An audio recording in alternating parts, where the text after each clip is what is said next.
നമസ്കാരം. പ്രധാന വാർത്തകൾ.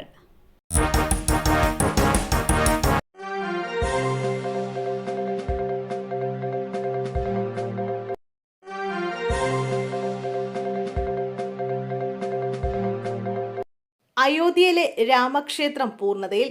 ധ്വജാരോഹണ ചടങ്ങ് നിർവഹിച്ച മോദി. ഭക്തിസാന്ദ്രമായ അന്തരീക്ഷത്തിൽ അയോധ്യയിലെ രാമക്ഷേത്ര നിർമ്മാണം പൂർത്തീകരിച്ചതിന്റെ പ്രതീകമായ ധർമ്മ ധ്വജാരോഹണം നടന്നു. ശ്രീരാമ നാമവിളികൾ അന്തരീക്ഷത്തിൽ നിറച്ച ആയിരക്കണക്കിന് ഭക്തരെ സാക്ഷി നിർത്തി പ്രധാനമന്ത്രി നരേന്ദ്രമോദിയാണ് ആചാരപരമായ കൊടിയുയർത്തൽ ചടങ്ങ് നിർവഹിച്ചത്. രാവിലെ 11:50 ശേഷം നടന്ന ചടങ്ങിൽ RSS Sarsanghchalak doctor Mohan Bhagwat, Uttar Pradesh മുഖ്യമന്ത്രി യോഗി ആദിത്യനാഥ് ഉൾപ്പെടെയുള്ളവർ സംബന്ധിച്ചു.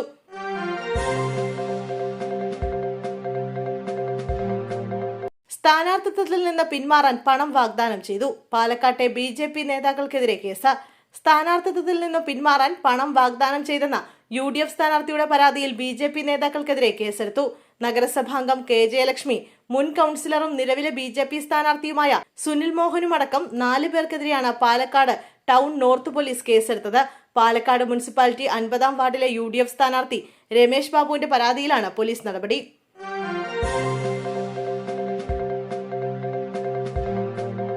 ദിയ കൃഷ്ണയുടെ സ്ഥാപനത്തിൽ നിന്ന് തട്ടിയത് 66 ലക്ഷം. കേസിൽ കുറ്റപത്രം സമർപ്പിച്ചു.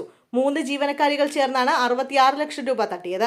കേസിൽ ക്രൈംബ്രാഞ്ച് കുറ്റപത്രം സമർപ്പിച്ചു. 3 ജീവനക്കാരികളും 1 ജീവനക്കാരിയുടെ ഭർത്താവുമാണ് കേസിൽ പ്രതി. ദിയ കൃഷ്ണയുടെ QR കോഡിന് പകരം ജീവനക്കാരികളുടെ QR കോഡ് വഴി പണം തട്ടുകയായിരുന്നു. ദിവ്യ, രാധാകുമാരി, വിനീത, വിനീതയുടെ ഭർത്താവ് ആദർശ് എന്നിവരാണ് പ്രതികൾ. തട്ടിയെടുത്ത പണം പ്രതികൾ ആഡംബര ജീവിതത്തിനായി ചെലവഴിച്ചെന്നാണ് ക്രൈംബ്രാഞ്ച് കണ്ടെത്തൽ. വിശ്വാസവഞ്ചന, മോഷണം എന്നീ കുറ്റങ്ങൾ പ്രതികൾക്കെതിരെ ചുമത്തി. അതേസമയം ജീവനക്കാരികളുടെ എതിർപരാതിയിൽ കഴമ്പില്ല എന്നാണ് ക്രൈംബ്രാഞ്ച് കണ്ടെത്തൽ. തട്ടിക്കൊണ്ടുപോയെന്നാരോപിച്ചായിരുന്നു ഇവർ കൃഷ്ണകുമാറിനെതിരെയും ദിയയ്ക്കെതിരെയും പരാതി നൽകിയത്.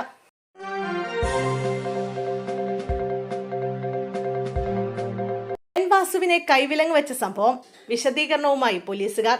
ശബരിമല സ്വർണ്ണക്കൊള്ള കേസിൽ പ്രതിയായ മുൻ ദേവസ്വം പ്രസിഡന്റും ദേവസ്വം കമ്മീഷണറുമായിരുന്ന N വാസുവിനെ കൈവിലങ്ങണിയിച്ച് കോടതിയിൽ ഹാജരാക്കിയ സംഭവത്തിൽ വിശദീകരണവുമായി പോലീസുകാർ. ബോധപൂർവം ചെയ്തതല്ല എന്നാണ് പോലീസുകാരുടെ വിശദീകരണം. AR ക്യാമ്പിലെ ഒരു SIയും 4 പോലീസുകാരുമാണ് വാസുവിനെ കോടതിയിലേക്ക് കൊണ്ടുപോയത്. പ്രതിയോട് ഒരു കൈയിൽ വിലങ്ങ് വരിപ്പിക്കുന്ന കാര്യം അറിയിച്ചു. വാസുവിന്റെ അനുമതിയോടെയാണ് കൈവിലങ്ങ് ധരിപ്പിച്ചതെന്നും പോലീസുകാർ പറയുന്നു. സംഭവത്തിൽ AR കമാൻഡാണ് അന്വേഷണം നടത്തുന്നത്.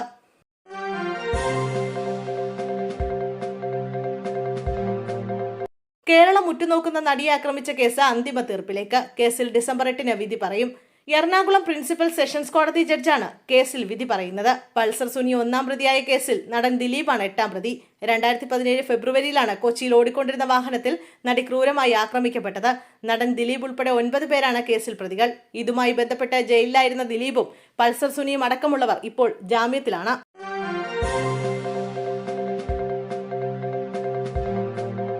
SIR-നെതിരെ ചാണ്ടിയുമ്മൻ MLA സുപ്രീം കോടതിയിൽ. കേരളത്തിലെ SIR നടപടികൾ ഉടൻ സ്റ്റേ ചെയ്യണമെന്നാവശ്യപ്പെട്ടാണ് ചാണ്ടിയുമ്മൻ സുപ്രീം കോടതിയെ സമീപിച്ചത്. കേസിൽ കക്ഷി ചേരാൻ സുപ്രീം കോടതിയിൽ അപേക്ഷ നൽകി. അതേസമയം SIR-നെതിരായ ഹർജി സുപ്രീം കോടതി പരിഗണിക്കുന്നതിന് മുമ്പ് എന്യൂമറേഷൻ ഫോം സ്വീകരിക്കൽ പൂർത്തിയാക്കണമെന്ന തിടുക്കമില്ലെന്ന് മുഖ്യ തെരഞ്ഞെടുപ്പ് ഓഫീസർ കഴിഞ്ഞ ദിവസം അറിയിച്ചിരുന്നു. ജനങ്ങൾക്ക് പ്രയാസമുണ്ടാക്കി. ചൊവ്വാഴ്ചയോ ബുധനാഴ്ചയോ പൂർത്തിയാക്കണമെന്ന് നിർബന്ധമില്ലെന്നും രത്തൻ കോൽക്കർ കഴിഞ്ഞ ദിവസം മാധ്യമങ്ങളോട് പറഞ്ഞു.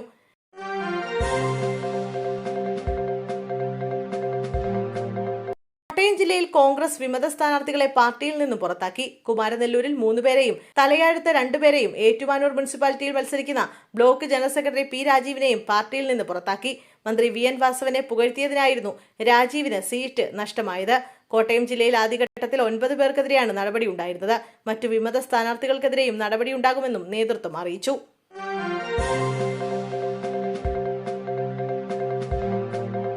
പാലക്കാട് അട്ടപ്പാടി ഭവാനിപ്പുഴയിൽ കുടുങ്ങിയ വിദ്യാർത്ഥി മരിച്ചു. തിരുവനന്തപുരം സ്വദേശി നന്ദഗോപാലാണ് മരിച്ചത്. 22 വയസ്സായിരുന്നു. കോയമ്പത്തൂരിൽ നിന്ന് പഠനയാത്രയ്ക്കെത്തിയ വിദ്യാർത്ഥികൾ മുക്കാലി ഭവാനിപ്പുഴയിൽ കുളിക്കാനിറങ്ങിയതായിരുന്നു. വനം വകുപ്പ് രക്ഷപ്പെടുത്തി കൂക്കൻപാളയം ആശുപത്രിയിൽ എത്തിച്ചെങ്കിലും വിദ്യാർത്ഥിയുടെ മരണം സംഭവിച്ചു.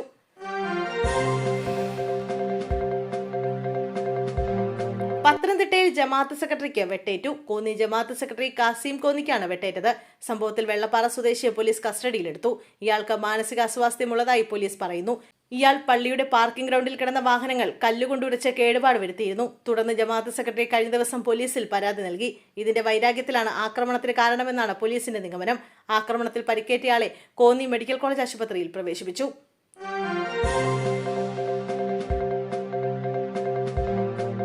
ക്രിസ്മസ് ന്യൂ ഇയർ ബമ്പർ വിപണിയിൽ നറുക്കെടുപ്പ് ജനുവരിയിൽ. കേരള സംസ്ഥാന ഭാഗ്യക്കുറി വകുപ്പിന്റെ ഈ വർഷത്തെ Christmas new year bumper BR 107 ടിക്കറ്റുകൾ വിപണിയിലെത്തി. 20 കോടി രൂപയാണ് ഒന്നാം സമ്മാനം. കേരള ലോട്ടറി വകുപ്പിന്റെ ഏറ്റവും വലിയ സമ്മാനത്തുകയുള്ള രണ്ടാമത്തെ ലോട്ടറിയാണ് ക്രിസ്മസ് ബമ്പർ. 400 രൂപയാണ് ഒരു ലോട്ടറി ടിക്കറ്റിന്റെ വില. ക്രിസ്മസ് ബമ്പറിന്റെ രണ്ടാം സമ്മാനം 1 കോടി രൂപ വീതം 20 പേർക്കാണ് ലഭിക്കുക. മൂന്നാം സമ്മാനമായി 10 ലക്ഷം വീതം 20 പേർക്കും, 4ാം സമ്മാനമായി 3 ലക്ഷം രൂപ വീതം 20 പേർക്കും ലഭിക്കും. 5ാം സമ്മാനമായി 2 ലക്ഷം രൂപ വീതം 20 പേർക്കും ലഭിക്കുന്നുണ്ട്.